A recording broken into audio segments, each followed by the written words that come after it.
స్థానిక సంస్థల ఎన్నికల ప్రక్రియలో కీలక ఘట్టం రేపు జరగనుంది. సంగారెడ్డి జిల్లా పటాన్చెరు మండలంలోని 3 పంచాయతీల్లో సర్పంచ్ ఎన్నికలకు అధికారులు సర్వం సిద్ధం చేశారు. పోలీస్ బందోబస్తు మధ్య ఎన్నికల సామగ్రిని తరలించారు. సంగారెడ్డి జిల్లా పటాన్చెరు మండలంలో రేపు మొదటి విడత సర్పంచ్ ఎన్నికలు జరగనున్నాయి. ఈ ఎన్నికల కోసం నందిగామ, క్యాసారం, బానూరు గ్రామాల్లో అన్ని ఏర్పాట్లు పూర్తయ్యాయి. పటాన్చెరు ఎంపీడీఓ కార్యాలయం నుంచి 4 ప్రత్యేక బస్సుల ద్వారా ఎన్నికల సామగ్రిని ఆయా గ్రామాలకు తరలించారు. మొత్తం 36 పోలింగ్ కేంద్రాలకు గాను 125 మంది సిబ్బందిని ఎన్నికల విధుల్లో సమాయత్తం చేశారు.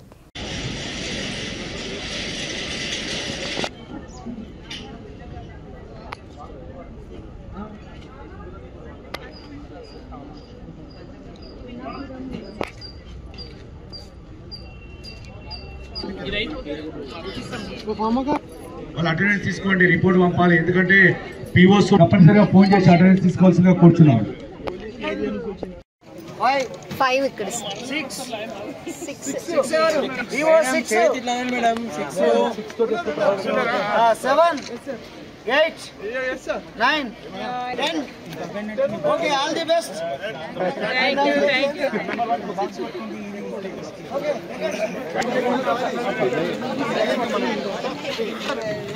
ఎంవిఐ సార్ రండి.